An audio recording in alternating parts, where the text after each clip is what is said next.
Hey, you're not going to want to miss our podcast. We're going to be talking about how the church that was once the thought leader in the community has now become almost impotent and irrelevant. Nobody seems to go to the church. Nobody seems to ask pastors what their position or what the Bible says about things.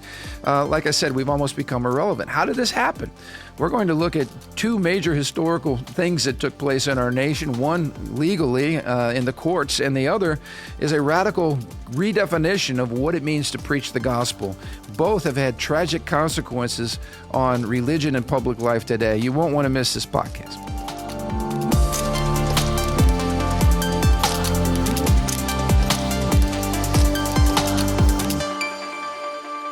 Hey, welcome to the Ron Johnson Discipleship Podcast. We're waving the banner of freedom and liberty and connecting it all to Jesus Christ and His Lordship over all of reality, and we're glad that you are joining us today. I just got back in late last night and got up early this morning, but this is what I love to get up early for, is this podcast, and I got in late last night, as you know, because we just got in from Honduras, where we saw our another class of Roar students graduate. It was part of a great church there that's really impacting the nation. Got to do Marion and I had two marriage conferences, which was really incredible, and really seeing the fruit. We came in, we laid a foundation of a biblical understanding of marriage in that whole network of churches, and we're really seeing some great fruit in their marriages, with their kids, and just in the health of the church. I got to listen to this amazing church service while I was gone. Living Stones, this guy named Pastor Andrew. Yeah. He killed it, man. He had a Kevlar vest on and everything. No, I just wanted to say that. But nobody got shot. Nobody got shot. But what a powerful, we got life groups starting this week, yep. And what a powerful message on discipline and the discipline involved in getting out of our comfort zones to get connected relationally. And just applause. And of course, the testimonies that Matt's been capturing and the videos that we're showing on Sunday, impacting a lot of lives. I hear fruit on that all the time. This is the power of our stories. Yeah. Good. I was just talking to a lady right before our podcast, and she was asking, she's like, yeah, are Asian people generally more disciplined? And I said, you know what?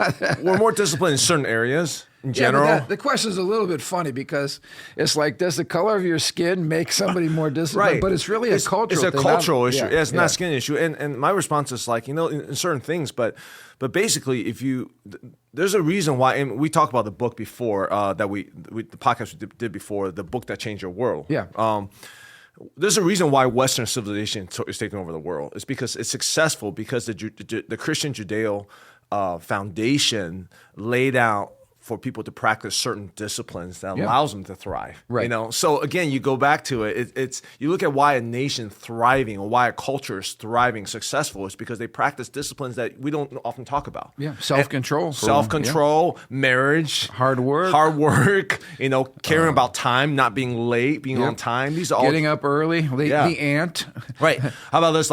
Weeding out corruption, and once we start losing those disciplines, I don't care how special you think you are, you're going to start, your culture is going to start to corrode, and you're going to start falling behind because of that, right? Yep. So, well, speaking of corroding, we have a lot to talk about in our culture today. Just by way of reminder, we'll get into this in just a moment, but we're reading this wonderful book by Eric Metaxes called Letter to the American Church. We encourage you all to pick up a copy. And he's just, asking the question, how did the church get to be where we are today, where we seem to be impotent and irrelevant? And kind of as a lead into that, we've been seeing on the news that the governor of New Mexico just decided by means of emergency decree, right? And just to go back, these emergency decrees were used.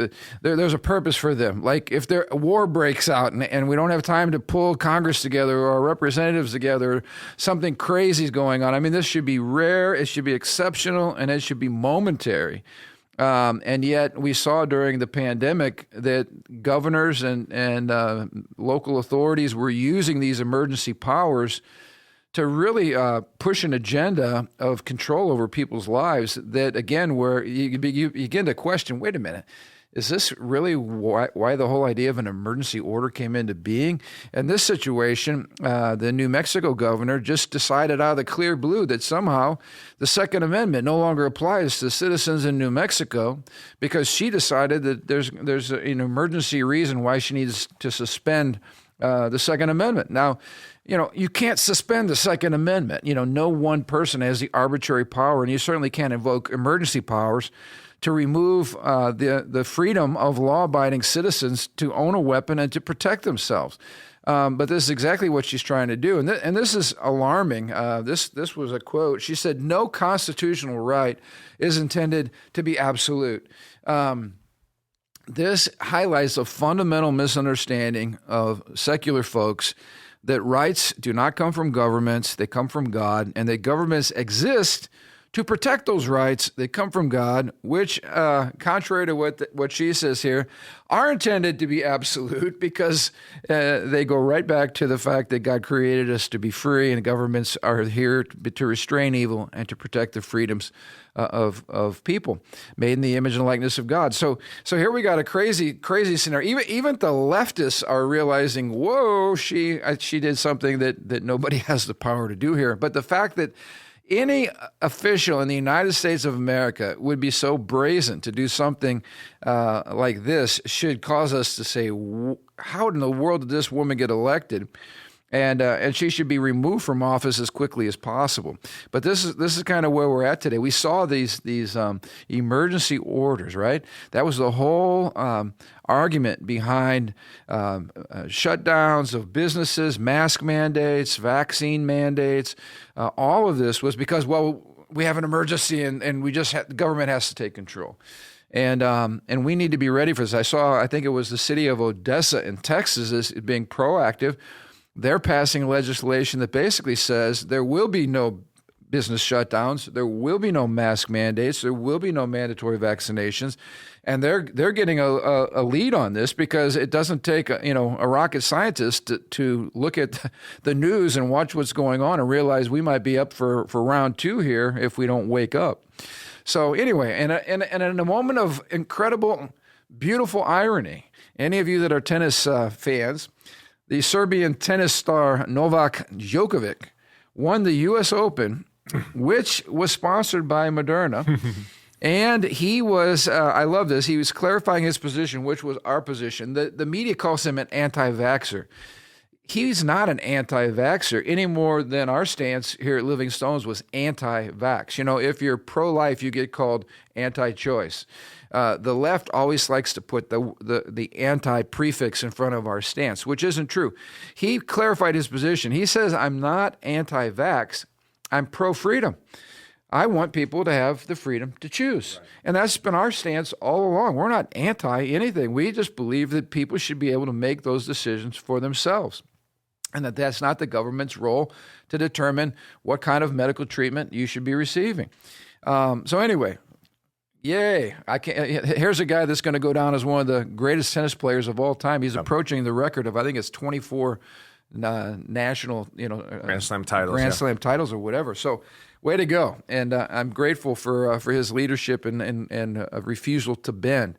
On a sad note, I don't know if you were watching the Monday night football game, so much hype going into that. Aaron Rodgers, another pro-choice guy when it comes to vaccination.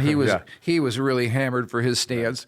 Tore his Achilles. Now, me being a Bears fan, I can't rejoice, but all the pain that he gave me being a Packer quarterback over the years it's hard for me to get over. But I do pray that his... there was a Babylon Bee post, which for those who don't know Babylon Bee, it's a satirical post, but... Yeah. He says, expert says that Aaron Rodgers hurt his leg because he was not vaccinated. It's amazing. It's either anti-vax or global warming is the cause. It's the cause for him tore his knee. Yeah, for his torn Achilles. Yeah. Anyway, all right, let's get into our discussion. We're kind of going part 2 here because we barely got into the chapter 1 of that wonderful book. But he was dealing with the question, how in the world, like for instance, during the pandemic, we said it was a gut check for the church because we were really caught metaphorically with our britches down, so to speak. like, who are we? What is our call as the church? And how, we were talking last week when you have governments shutting churches down, governments calling us non-essential, and then you saw the blatant hypocrisy of other places open, even strip clubs and marijuana dispensaries and the like. And then you saw this unbelievable compliance, not just from leadership in the church, pastors, but from Christian people. Like, how in the world do you just roll over and go, oh, government wants me to shut my business down, which is how I provide for my family. Okay, I'll just shut my business down. It was just amazing compliance from the church. And it's like, how do we get so weak and pathetic? That was a question he was trying to answer last week, or trying to raise last week. How are we so guilty of the same silence that the German church was guilty of? And I remember Francis Schaeffer. He had an incredible quote. He basically said that the sin of our generation has been our failure to stand for truth as truth, meaning truth with a capital T. In other words, it's not like, well, Andrew, I'm glad you believe that, and I'm glad that that's true for you.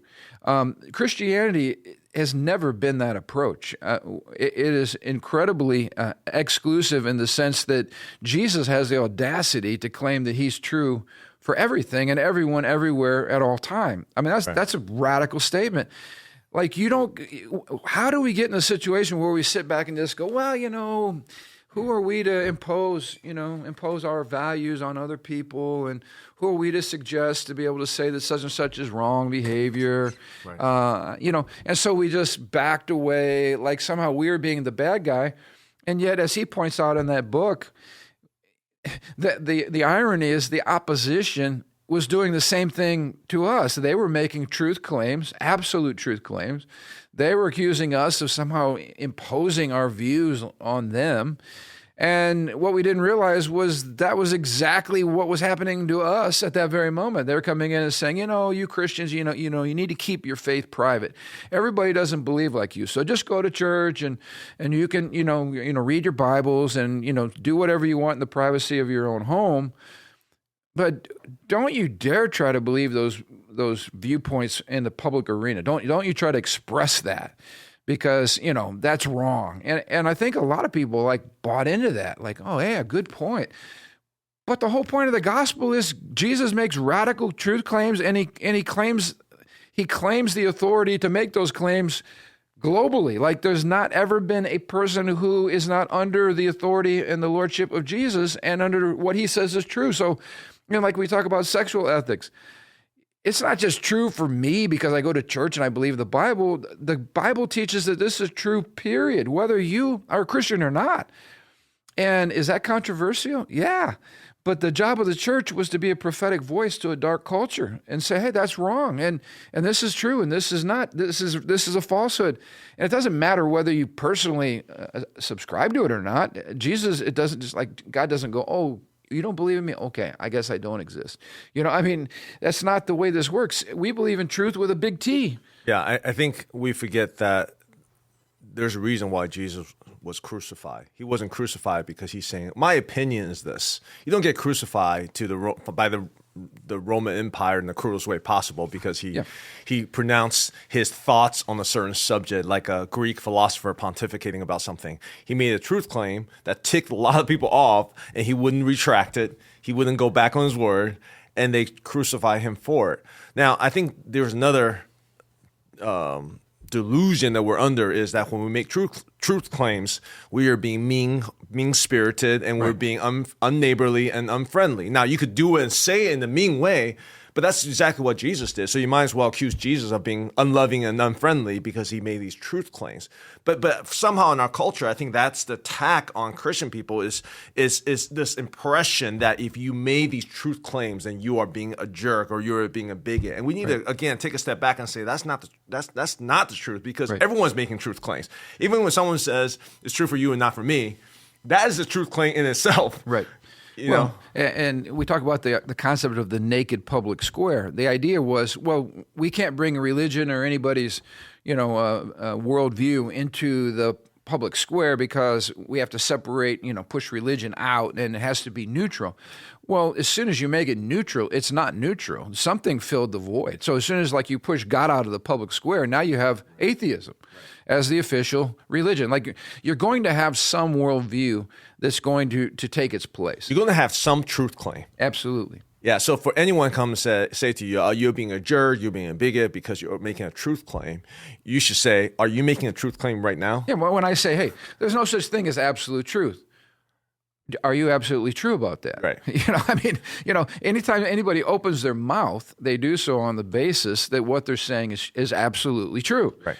And so we need to wake up and realize our silence has left a vacuum that has been filled by people who share ungodly, unbiblical, unconstitutional ideas that are actually dangerous. And again, we're not attacking people. We've said that over and over on this podcast, but we are attacking ideas and ideologies and philosophies and truth claims that are wicked. And in fact, we have a responsibility to point out that they are wicked, and we have a responsibility to point out the good news of the gospel. And so this idea that somehow we have to be good Christians and mind our own business, stay in church, keep our religious views quarantined, is nonsense. It creates a gospel that is private, subjective, personal, pietistic, and as we said, irrelevant and impotent. The truth about the Second Amendment, the First Amendment, is that we have the freedom to freely exercise our faith wherever we are, whenever, including in the church, in the pulpits, and to talk about issues like politics and like ungodly leaders, to talk about these things from the pulpit. That is the absolute right we have and the freedom that we have given to us in our First Amendment, because that's what religious liberty means. It is the free exercise of your beliefs. And so he points out, Metaxes in the book, that this is not new to have these ideas attacked.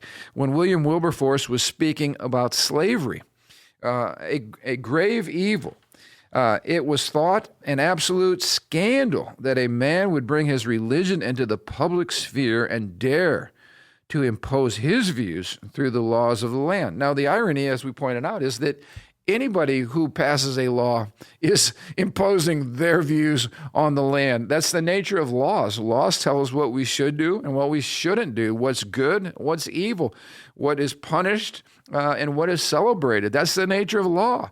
So somebody's values are going to be put into law. And so it is ridiculous that they would attack him. The problem was, the reason they were attacking him is because there was money attached to their position. These people were getting rich off of slavery. And obviously, Wilberforce comes in and upsets the apple cart. Well, that's a major industry, a major economic engine at the time. So he's coming and he's bringing in biblical truth to say we ought not to do this as a nation. Of course, their attack on him is not that, but you're going to cost us money. No one's going to talk about that, right? Instead, they're going to come. How dare you accuse us of that? Right. Yeah. But instead, because that's not happening in D.C. today, but they're coming in and they're attacking him on the basis of his imposing his religion on other people. It's an exact reflection of our world today. So for those who said this is new, we're progressive, we're moving to new things, no, this has been done before. Now, this topic, slave trade, just happens that in today's culture seems out of fashion, right? Everyone's on board. Yeah, the slave trade is terrible. Okay. Right. But yeah, exactly. Yeah, but we look back now and everybody, no matter where you are on the political spectrum, would be saying, "Oh yeah, that's terrible," but it wasn't viewed as terrible at the time. Right. And we're dealing with similar things today. Like, for instance, it's very in style to be against human trafficking, but when you talk about abortion, for instance, that's not in style, and that's a very divisive topic, right? Hopefully, I'm believing in our lifetime, we'll look back and go, how in the world could we have ever embraced that? That it would be as reprehensible as slavery was, but we're not there yet. Well, I will even say right now, free speech is now a taboo topic. Yep. You think free speech should be the foundation for a democratic republic, right? But even now, free speech is under attack, free expression of ideas, because it's tied into big money. Right. Same thing as before, right? Yep. So let's figure out and let's talk today about where did this crazy idea get introduced. I mean, America was founded on Christian principles. Prayer Bible reading and instruction, all of these things, the Judeo-Christian worldview of morality and ethics were part of our public education system from day one. In fact, the whole impetus behind public education was that people should be taught to read, people should be equipped for life, and they should be taught to read because they need to read the Bible, which is the foundation of our liberties. So this was all they given. In fact, as late as the 1960s, this was the prayer that was prayed by teachers and by children to start the school day, all right? Almighty God, we acknowledge our dependence upon Thee, and we beg Thy blessings upon us, our parents, our teachers, and our country. I mean, acknowledge Almighty God, express our dependence upon Him, ask Him to bless us, our parents, our teachers, and our country. I mean, I can't think of a more simple and benign prayer in terms of radicalness. I mean, what is in here? we're acknowledging there's a God, and we're imploring Him to bless us, our teachers, our nation, etc. To start your day with that. This was normal education. In fact, in the 1950s, in the Dallas public school system, there were classes taught on the Bible. So how do we get so far away from that? And Metaxes points out that it was in the 1960s that a bunch of radical Supreme Court decisions were made. Now, it's interesting, David Barton points out that the makeup of the Supreme Court at that time in history was largely, the Supreme Court justices all had political backgrounds except for one, and that these rulings were political in nature. They were not judicial in nature. In other words, they were not based on legal precedent.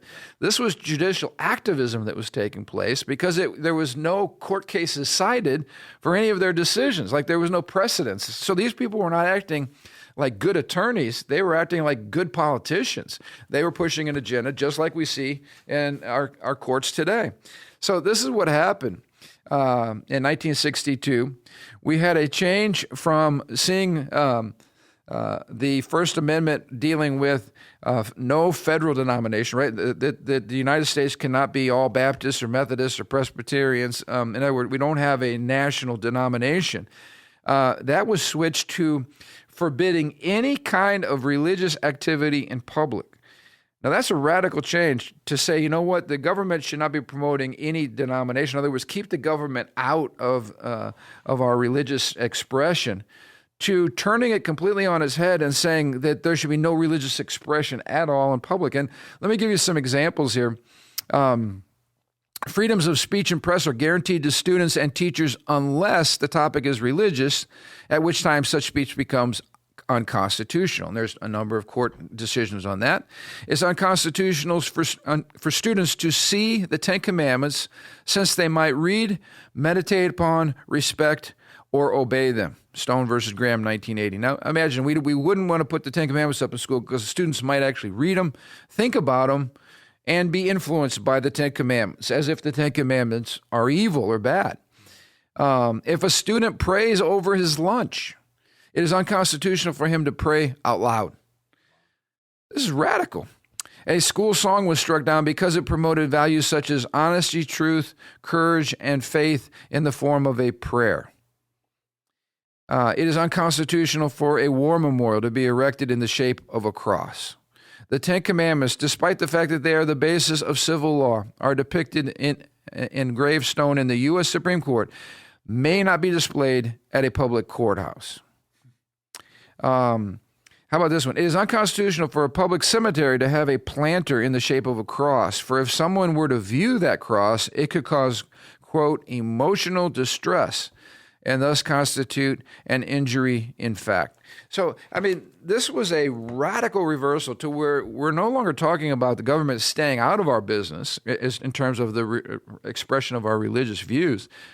Now we have an open, hostile, anti-religious bias that is being imposed upon people of faith, which drove the expression of our faith into the four walls of the church. And what it did, it put a muzzle, a self-imposed muzzle, on pastors.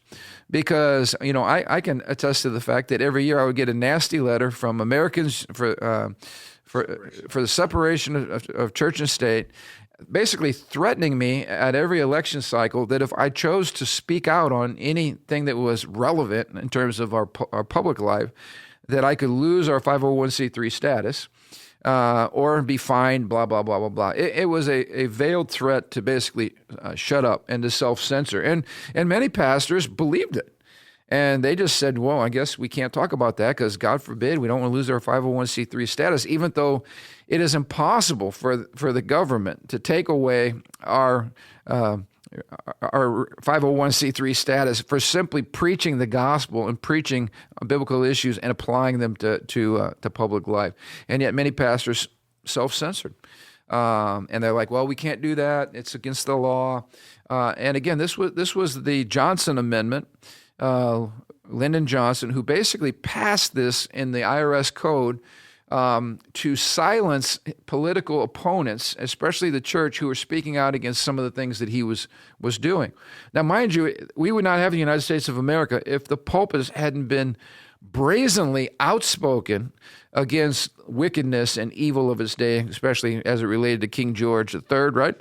And so we would not even have the United States of America if pastors were not talking about these issues, calling them out, highlighting tyranny and injustice, and mobilizing their congregations to act. We talked about most of the militia for the Revolutionary War were men who were raised up from local churches by their pastors. So we've really come a long way, fallen a long way to where we're in a situation where we are now, where we feel like somehow we just don't want to be political. I think a lot of that came out of the 60s, and because we've never addressed it or never tried to readdress it, this is the mentality that we have today, where this is almost believed. Like if you went to most pastors and said, oh, do you believe in the separation of church and state as it's currently conceived? Oh, yeah, we have to stay away from those things because we're not allowed to do that. It's interesting because I have never heard about those specific decisions. I know in the 60s these cases happened, but I mean, just listening to that, what they sound like is basically it's a undercover purge of Christianity from public square. It's Absolutely. A purge. Absolutely. It's like a genocide of not maybe people, but basically the religious activities of Christianity per se. And it, like you said earlier, it leads an impression of a neutral playground. But what happens in the middle of that neutral playground is all of a sudden that neutrality is replaced by all kind of other things that's not neutral at all. So this is crazy. So instead of humbly asking for God's blessing on our teachers, the students, our nation, now we have a situation where we're teaching kids to change their gender, and their parents aren't even allowed to know. Or if parents try to stop them, the kids are taken away from their parents. I mean, something is going to replace our silence. We have all kinds of perverted books. I just saw where we had a congressional hearing on some of this perverted literature that is being put into kids sections in libraries and being taught in our public schools.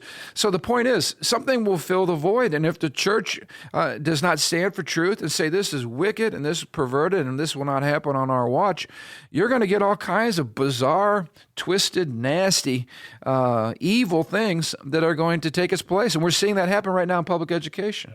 And so the naked public square, as we said, does not stay naked. Now, let's talk again about a second development. Metaxes asked this question. He said, why did Christian leaders submit to these unchristian and un-American ideas? And why are they submitting to them today? Have so many pastors really forgotten that it is God who calls them to their post and God who fills their churches and keeps them filled? In other words, why are we just bending over, and why are we being so complicit? I just came out with a post a while ago on this New Mexico governor, and I just said we have the moral obligation, the Christian obligation, to ignore that type of ruling. In other words, you don't obey that. And I loved it. The law enforcement leadership of that state said, we will not enforce this law.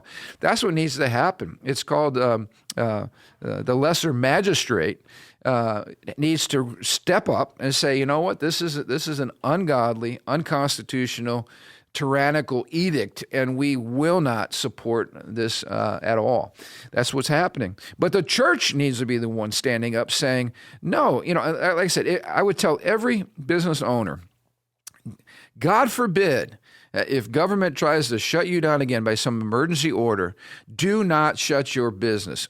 Break that law. It is not a law. It is a mandate. It is an order. It has not gone through the process of a representative form of government. There's been no debate.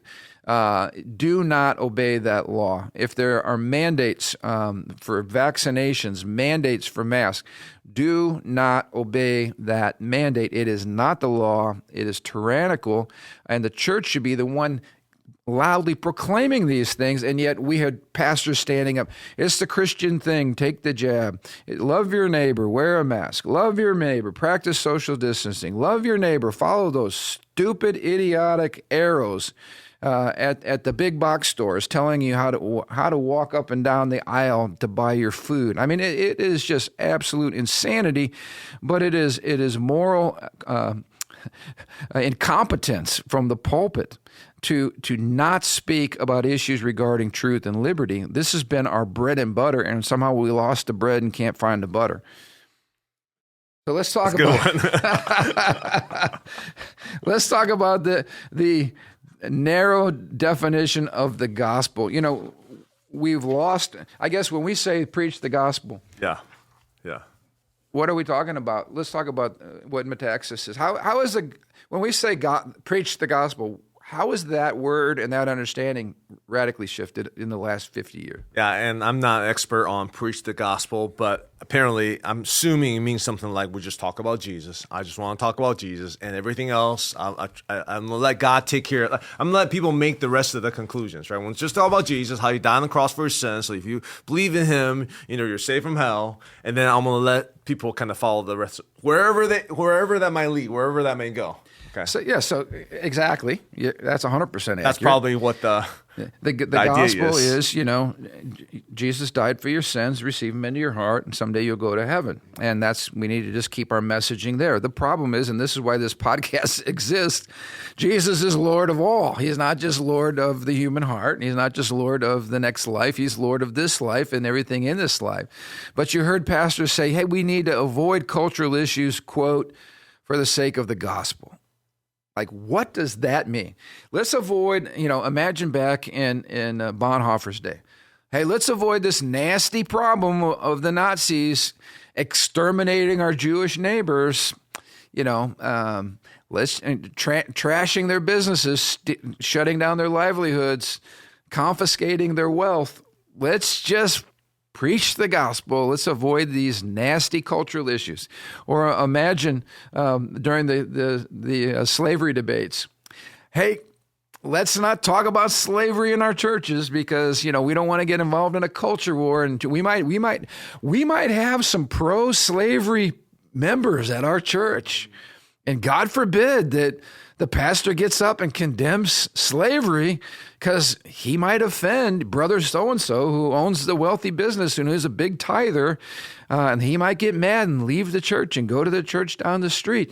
I mean, apply it to the great moral issues of history past, and then ask pastors today, what about genital mutilation? What about gender confusion? What about the murder of the unborn? What about the trampling of our First Amendment rights? What about the trampling of our Second Amendment rights? What about the brazen corruption taking place at the highest level of the land? Are these things just stuff we need to shut our mouths about because somehow we don't want to come across as offensive to somebody? I've never said this before. I'm going to say it on this podcast now. I have never come out and actually said, how in the world can you vote as a Democrat and call yourself a lover of Jesus? But we are at that day. Look at the Democratic platform and look at what they are promoting. And I ask anybody, how in the world, in good conscience, in light of the scriptures, how can you vote for a candidate who's pro-abortion, pro-gender mutilation, pro-homosexuality, pro-gay marriage? How do you vote for a pro-open borders pro-mandatory this, that, and the other thing, pro-shutting down First Amendment rights,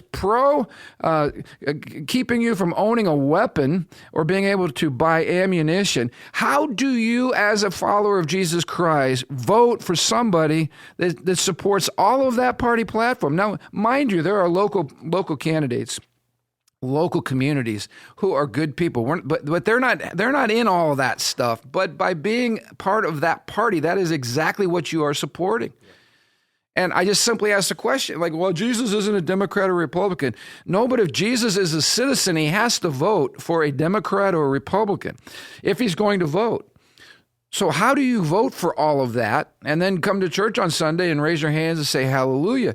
I mean, this is nonsense. And so we're not promoting parties. We're promoting righteousness, but you have got to figure out which party platform more closely aligns or which candidate more closely aligns with biblical truth.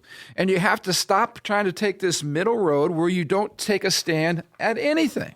Avoid taking any side in the divisive culture wars. Avoid being identified with a political party or a candidate. What cowardice! So what are you going to do? Just hide in your closet or hide in your church? I don't want to be associated with a candidate. Well, why not support a godly candidate, and why not be overtly in support of a godly candidate? How does sitting in your closet, in your prayer closet, and just stepping out of the war, how does that help anything? I'm on a little soapbox this morning. Go for it. You go. But I'm sick of it. Like people say, well, I don't want to influence anybody. Are you kidding me? If there's a godly candidate, give me the biggest billboard possible to put in my front yard, because I want everybody at our church to know your pastor is voting for that candidate, and I'd be glad to tell you why. And I'll also be glad to tell you from the pulpit why you cannot vote for that scoundrel, whoever the scoundrel happens to be. We have a moral responsibility for pointing these things out. And somehow staying out because we don't want to be divisive? Are you kidding me? Righteousness is always divisive. Jesus said he came to separate and divide. Every godly person that has ever stood up for anything that matters has been controversial. So why are we trying to be like Mr. Rodgers in the pulpit these days? Let's just be nice. You won't find nice anywhere in the fruit of the Spirit. It's not in there. You're not going to find it. Now, I'm not saying be mean, but I'm just saying standing up for truth when truth has never been popular is anything but conciliatory. It is absolutely divisive, and you can't avoid it. And it's cowardly to just talk about mental health issues or whatever about, let's take groceries to our neighbor. Well, yeah, that's nice, but there's bigger issues at stake. And somehow we've completely run away from that as if that's the Christian thing to do. It is a cowardly thing to do. Do we not stand against injustices? Will we not fight for what is right? He asked this question: when did speaking against injustice become merely political? Like when you're fighting for the unborn, why is that called political? You're fighting for the life of those who can't speak for themselves. This is not political. This is moral. This is what the church does. This is who we are. I like to point out the times have changed, and you have to acknowledge that the times have changed. For instance, the Billy Graham Association. Billy Graham was able to speak the truth to Democrats, Republicans, Independents, and they all embraced it because they're in that season of American history. We all basically ascribe to a Judeo-Christian worldview of morality and ethics. We could argue about how much money we should spend on welfare versus how much money we should spend on national defense. And those are debatable points. But what was not debatable was the full embrace of a Judeo-Christian worldview by both parties. That's not the case anymore. And so you look at, for instance, Franklin Graham. Franklin Graham's ministry has many of the similar elements as his father. But Franklin Graham is much more prophetic. In other words, he has a prophetic voice. He's dropping a plumb line. He is calling out evil. His dad never did that, but his dad didn't need to do that. His dad simply preached the gospel, right? He filled crusades. Franklin's doing that too, but Franklin now has to speak out against evil in Washington, evil policies, because those things were not being pushed back in his dad's day, at least not to the degree that they are now. The times have changed. And I think in the church, if pastors don't recognize that the horse is out of the stable, I mean, it's been since the 1960s. We've had an overtly anti-Christian stance in the public arena against our faith. You can't keep doing business as usual. And so I'm trying to say to the church today, we better wake up and smell the coffee. We better shift from this ostrich head in the sand approach to Christianity, or we will not be in the nation with the freedoms that we have right now much longer. I mean, it is a place of urgency, and the church better wake up, and pastors better wake up. I think you make a good point. I think a lot of times we look to the good old days. We're hoping to go back to the good old days when these contentious issues aren't there, and we can just, quote unquote, preach the gospel, because everyone understands what that means. There's not these cultural divides. There's not these cultural schisms in America today, and we didn't have to pick a side. The church world didn't have to pick a side because everyone was kind of in that place. I remember when I was in college, just probably 15, 20 years ago, it wasn't nearly as divisive as it is today. We had the luxury of being able to kind of just not really make a stance on these things. But like you said, we no longer have that luxury. And for leaders to say, you know what, I just want to live as if I'm in the good old days. It's not going to happen. No. We're not in those times anymore. We are in different times, and we have to adapt different strategies. Here's a perfect example. I just saw where Harvard University, which of course was one of the first universities founded in America. It was founded for the training of pastors. It was founded for the glory of God. Harvard has now been ranked the number one most hostile anti-free speech zones in America. I mean, there is less free speech at Harvard than there is anywhere in America, all right? This is crazy. That's what I'm talking about. You're going to send your kid off to Harvard because, it's an Ivy League school. And you'll graduate an atheist is what will happen, because they will have these anti-Christian, radicalized, progressive Marxist views shoved down their throats. And this is my point. It's not the same place. We're not living in the same world.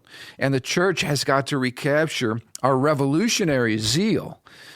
We need to, the church during the revolutionary times was the center of public thought. It was the center of communicating the truth about the Bible and about Scripture to every reality in life in the public arena. People came to the church, and it was the pastors who were the community leaders. We're just not doing that anymore. And we've gotten to a place where, again, we think if we can just do nice things to people and, host blood drives, that's great. And everybody's going to come to know Jesus because we're the church that does blood drives. Well, we did a blood drive here. I'm not against that. But that's not going to recapture our culture. It's going to take a recovering of our voice. We have to get healed from our spiritual laryngitis, all right? We've got to get our voice back. We have to speak for those who can't speak for themselves. All right. We're going to do a tease for next week's podcast because this next chapter is pretty explosive. Jump on in. That'll be a way we'll transition. Yeah, and basically, Aaron Metaxes is comparing us to Germany back in the 30s. Yep. Before the takeover of the Nazi regime. And basically, Bonhoeffer. Yep. Bonhoeffer have a prophetic word for the church. Yep. And basically, Wilberforce is like, the American church keeps saying, we're not like them. We're not like them. We'll never go down that same path. And Metaxes is like, we better practice some humility. And what we want to do is talk about what Bonhoeffer had to say to the church and how eerily prophetic those same words that was not heeded by the German church is reflective of our culture today. Wow. So hey, I can't wait for that podcast, and I hope you can't wait for that podcast. We'll look forward to seeing you next Thursday.